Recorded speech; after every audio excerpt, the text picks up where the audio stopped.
Assalamu alaikum wa rahmatullahi wa barakatuh, and welcome back from that short break. Aqeel's going to be introducing you to our next guest, well, two guests, and the excitement that they bring with the lovely, interesting life journey that perhaps you and I might want to embark on after hearing the interesting story. So let Aqeel go for Absolutely. So, firstly, assalamu alaikum to everyone once again. And we're chatting this evening to one of South Africa's most prolific adventurers.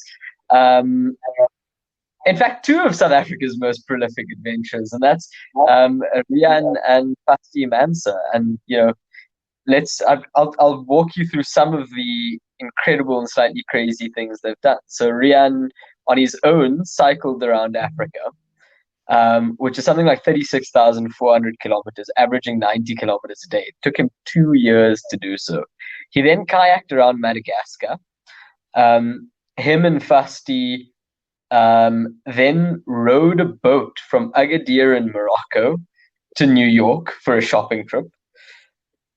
They spent a honeymoon rowing in the Pacific Ocean from the United States to Hawaii. And so collectively, they have 4 world firsts and 2 Guinness World Records. And we're going to be chatting to them a little bit later because I think any of the matrix who are, going to be chatting, going to be listening in, might be able to join Riaan on one of his expeditions in Antarctica. Oh, and on top of all of this, Fasti is an advocate of the Cape Bar. So when you believe that, it really is to a certain extent, it is possible to do everything and anything all at the same time. You just need to kind of have the tenacity. And we're going to be chatting to them a little bit about what that journey was like, what the lessons they take out of it are, and how you managed to accomplish so much in such a short period of time. Riaan and Fasti, good evening. Lovely to be chatting to the two of you. How's it, Aqeel? Hi, guys. Hi, thanks for being with us this evening. And hopefully through this discussion, we'll be taking with you along your many journeys, through words at least, because the list just seems to be endless. Yeah, I mean, so Riaan, I want to start with you. How do you, what gets you to the point of going, okay, I'm going to wake up today and I'm going to cycle around Africa? And like, how does this journey start, Yeah, I think it definitely wasn't just waking up that morning and saying, listen, it's going to happen. I think it happens to everybody actually where it feels like that. It feels like you actually had that moment and then your life took a different direction. But you'll usually find, and I think just with a little bit of time and experience, you realize how it was a culmination of events. And I mean, even for Fasti to join me like 14 years into this adventure career that I built, there were moments that I could probably look back, and I could say that she even got to that moment where she said, shucks, I must make the move. But for me, specifically to your question, how did that happen? I tell you, I was about 27 years old. I think a lot of people, when I chat to younger, probably the people in the corporate world now, I sense that around 27, 29, you seem to go through something where you question a lot more. You really question, should I be chasing the money? Should I be doing these hours? Should I be going through the stress? What's the real end goal? And for me, I was in Newlands Forest. I remember it so clearly. And it's what still surprises people, that moment of sitting there and saying, is this worth it? Everything I was doing. And I realized it was only for money.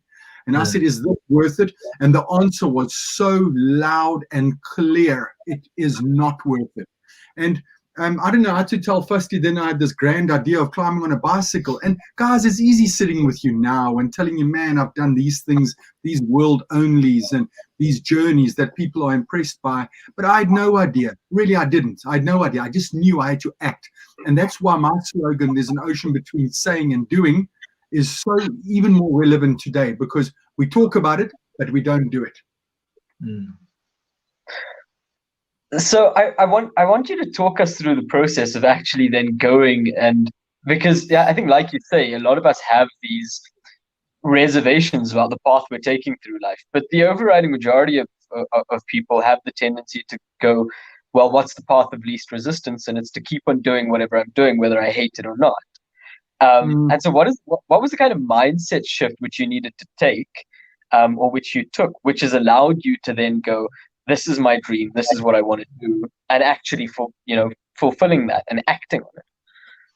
Sure. It was actually so clear. I'll just come back again to that moment sitting in Newlands Forest. The question in my mind went something like this. I remember sitting on a rock. I'd just gone for a run and I was just busy resting before I got in the car. And I remember just thinking about my life and telling myself things were good. And I remember saying, hey, you've got a job, you've got money in the bank, you've got a pretty girlfriend, life is good. Listen, Riaan, you could be happy. I mean, you could have a lot to be happy for. And I remember at the same time feeling that gut feel, that nauseating feeling of that I actually was not content. And then the one loudest voice that was going in my mind was telling myself that, Riaan, you're actually this coward that never acts on things that you say you're going to do. You talk about it, but you're actually a coward. You try and act tough and rough, you play tough sports, and you think this guy actually does things. So Aqeel, if you are in the space where you are saying, gee, I'm going to go for that run today, and you don't go, you actually are a coward. But if you told your buddy he's a coward because he didn't go for that run, you wouldn't be best buddies with him for too long. The point is that honest people will give honest people feedback. Riaan was giving himself that honest feedback of saying, what a coward, you're pathetic, you're this talker, you're not a doer. And that shocked me. So if you want to know how it happened for me right there and then, I was so embarrassed at myself that I said, it doesn't matter if you don't have money, don't have sponsors, don't have a bicycle, it doesn't matter. Get to the waterfront. Vasti was with me that night, 2:30 in the morning. It was the 9th of September, 2003. The first time I packed that bicycle, all because of lack of finance, nothing more. I only packed it that night at 2:30 in the morning, and I took it for a cycle up the mountain in Gordon's Bay, came down, and I told Vasti, whoa, I don't know what I'm in here. But I left at 7:30 that morning. I left from the waterfront, come hell or high water, I did. And that was my growth and my learnings, that there are far too many talkers in the world. And sorry, so I labored it a bit, but it was bottom line, that moment in Newlands Forest, to act. So, Vasti, I believe that you actually have a legal background and somehow managed to tailor that with being an adventurer as well, if you can call it that. How did you then join this journey and also try these seemingly impossible things? And I think, as Riaan said, things that people speak of and don't do, but once done can be spoken of as having been done. Only if you actually do it. So yeah, what's your story? I think yeah, you're right. I was still studying law at Stellenbosch while he was on his trip around Africa, and then I was practicing as a lawyer for about 10, 11 years, and then I think when I saw his achievements and what he and how it changed him, how it made him so more confident. You're so different when you come back. He's got so much confidence. You don't stress about the small things in life like or that I did at that time. And these insignificant things that you think is the biggest in the world, that's actually not that bad. And I felt that although I love my job, I love being a lawyer, I felt that there was something missing. And I told him, I want to do something incredible in my life. And then he didn't even say anything afterwards because he kept quiet. And I felt like I just had to say it to get it out there. And then about a week later, he came to me and he said, you think that you want to do something incredible in your life. Well, I'm going to take you to New York. And I thought, okay, I would love to go to New York. I've never been to the US. Of course, I would like to go, but how would that be incredible? And he says, we're not going in a plane. We are going to take a small rowing boat and we are going to row there. And I must have known, telling him that his background, like I wanted to do something incredible, that he would immediately get some crazy idea of how to get there or how to do something. So that's how I landed up doing adventurous journeys with Riaan. But I'm back in the legal profession. I did my pupillage. After we came back from our first trip, and the past 5 years I've been at the Cape Bar, and although I've done adventurous things with Riaan, I wouldn't say that I'm an adventurer.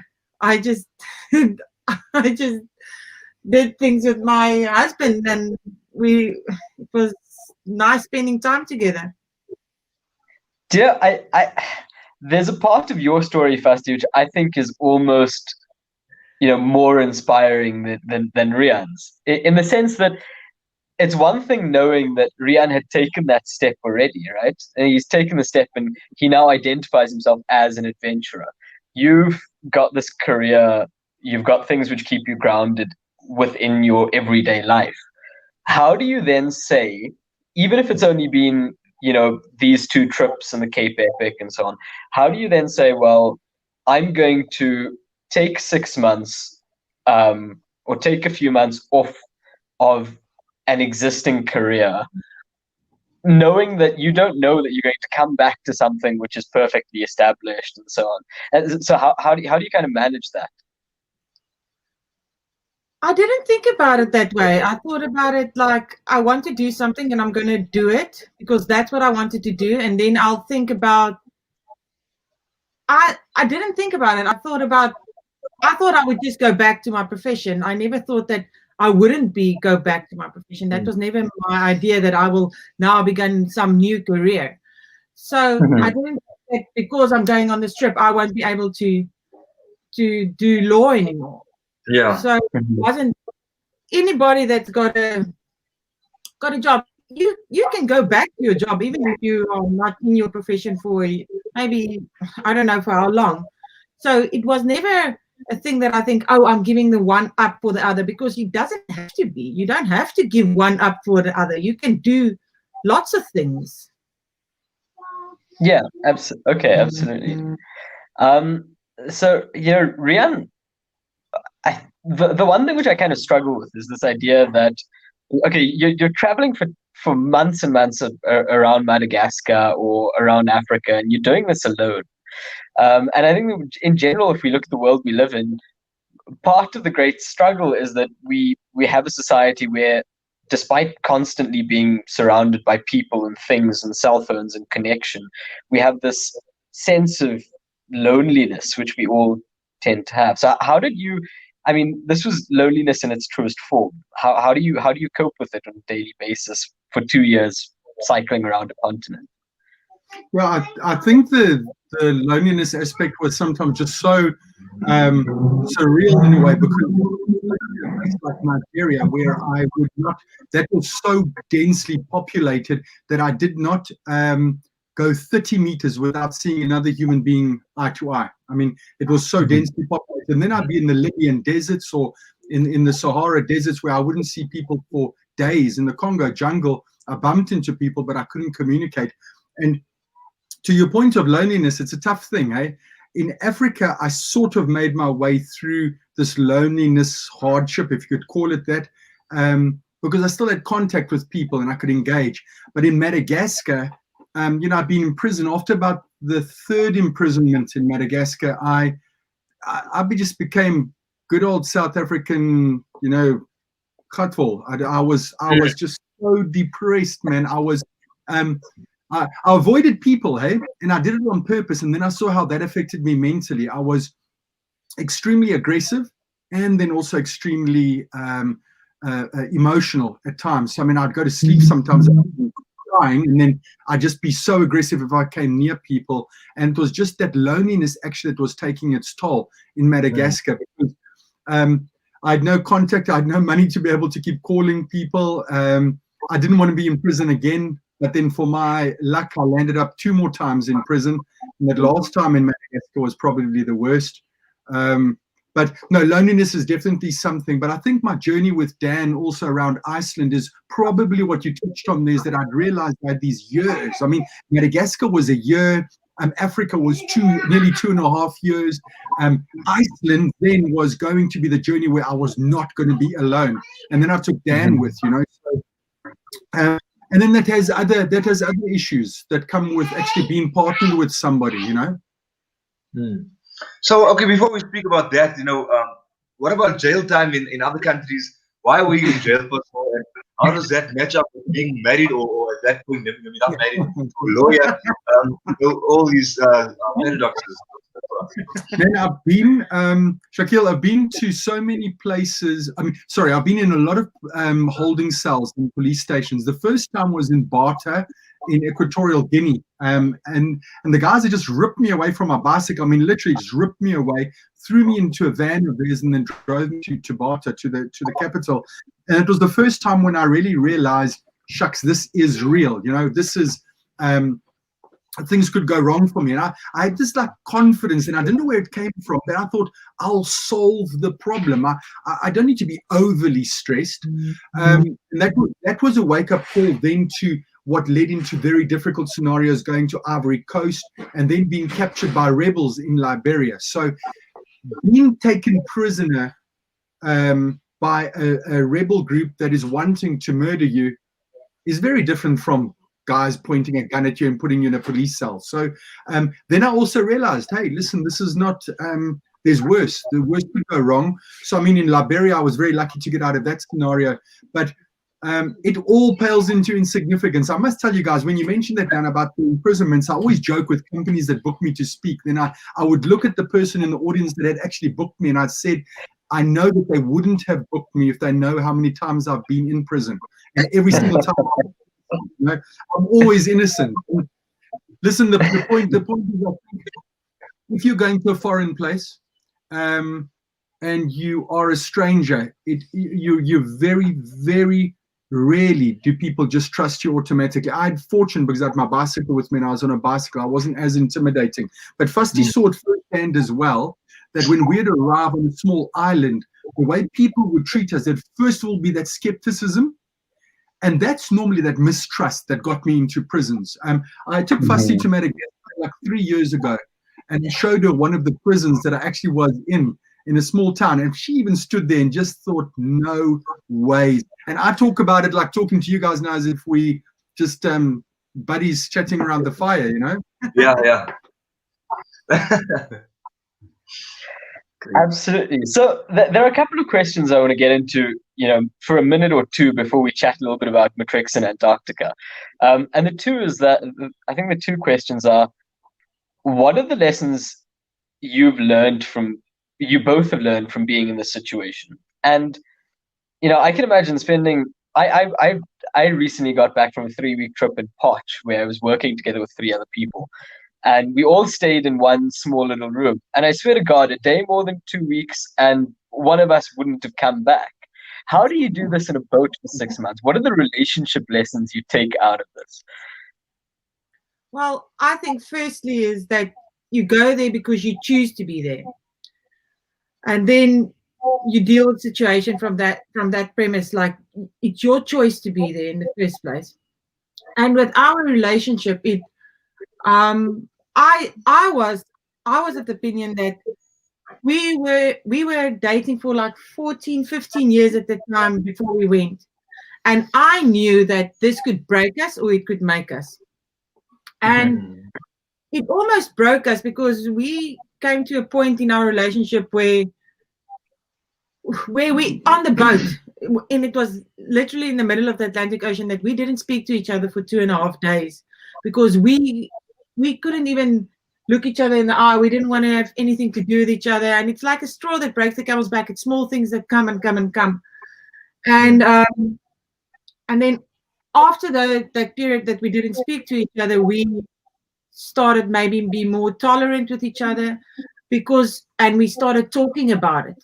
And I think in normal situations where you are at home, people like to avoid these conversations that they have to have with their spouse or with their partner. And we didn't have a choice because now we're stuck on that small little boat. Where are we going?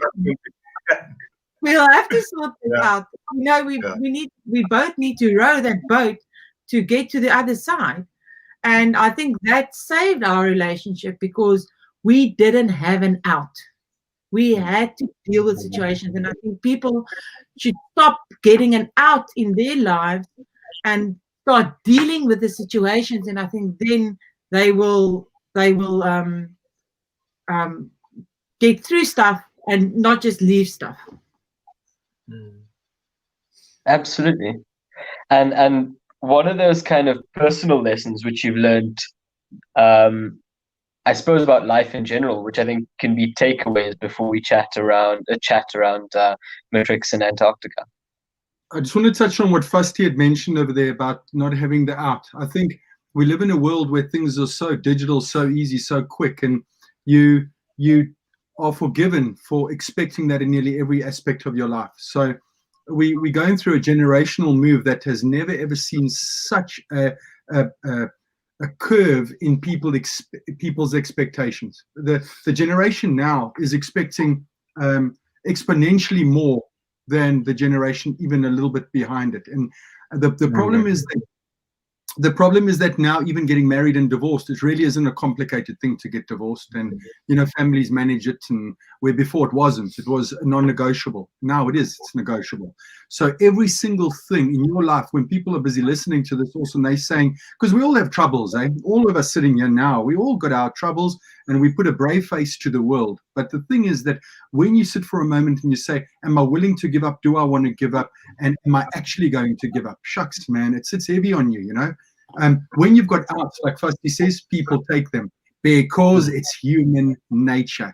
So, we all watched the Springboks victory. We watched that on Chasing the Sun last night, and you just got a feeling again just of what the Springboks did and what they achieved. But if you again look at that and you think about it, if you had 15 players with one player on the field thinking there was an out to say, don't worry, the silver medal is good enough, you wouldn't have won it.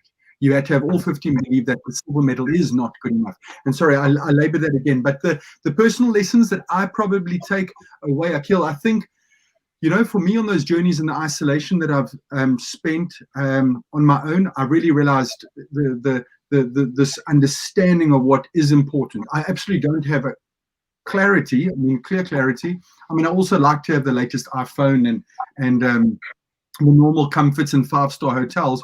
But listen, I know what's important. I mean, you could take everything away from me now, just Vasti and my little son, and you can leave us. And I'm telling you, I will be happy. I promise you, I will be happy. And then the other thing was that our world is such a complicated place. It takes us now, just the guys chatting and people listening to us, to take the responsibility in making that little bit of a difference. It's not a hippie thought to say change the world. The thing is that my son has to move into this world that we live in when I'm gone. And I'm busy creating that space for him now. That's what I've sort of learned. I think Vasti loves it when I tell people how on my Africa trip, I used to lean forward and shake hands with people. And I used to always, and all of you've done this as well, is where you shake hands with somebody and your brain is telling you, I'm white, he's black, I'm French, I'm English, he's French, I'm Christian, he's Muslim, I'm blah, blah. And that is not intelligent. It's not intelligent to know those 3, 4, 5 things that are obvious difference about you. When you take some time, you realize how much you have in common with someone else. And that's what I learned on my bicycle trip probably the most. I really love what you just said now, because I think that many people wouldn't even leave their home because of that very fear of the unknown. And you were in places where you couldn't even speak to people because languages was such a big barrier. So, when you speak about creating this country or this world that your son will grow up in, what does that mean practically with the last 3 minutes we have left? Because I think that many people that are watching could relate to doing that in their own family homes and circumstances. Sure. When a father, I did a breakfast last week with these, it was a men's breakfast and a religious get together. The guys were obviously there just to share. And I think men, we got the biggest responsibility on our shoulders. And what I was saying to the audience was, the responsibility that sits on a father to really lead. We don't know it because it's sort of taken away from us as men. We really have to stand up and actually lead in our families. That's the first place. But when your father was looking at you as a little boy, I know that he was looking at you thinking, how can I make this little boy a greater man than I even dreamed I would be? And that's what I'm doing with my son. It's not a matter of me have been successful, famous, rich, wealthy, none of that. It's my son growing up and becoming a good human being. We all know what that is. We don't need to be lectured on the on the 10 commandments. You know what it means to be a good human being. Be that good human being, and let other people, sometimes when they're not being that ideal person, let them be and learn their lesson. But you have the responsibility to be that good human being. Fasti and I really have one goal. Hey, Fasti is pregnant now with our second little son on the way. So we're so excited, and double trouble for us with the two boys. But there's no greater gift than us trying to be those parents and bring up great little men. I suppose that is an adventure all on its own. And so, I think we're coming to the close of the show, and I know that 5, if I'm not mistaken, it's 5 lucky matriculants are going to be able to go on this incredible journey with you to Antarctica. And I rather wish that I was a little bit younger, because I might just have, applied. Tell us a little bit about Matrix in Antarctica, what it is, and how all matriculants who are listening can get involved.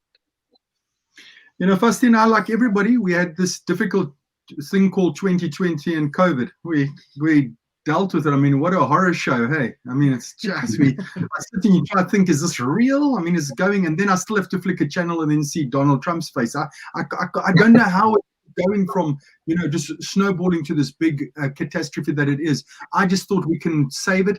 I really am a positive thinker, and when it comes to things being considered gone, we had the opportunity to go to Antarctica. I said to Fasti during this lockdown, I don't want to go do an expedition there.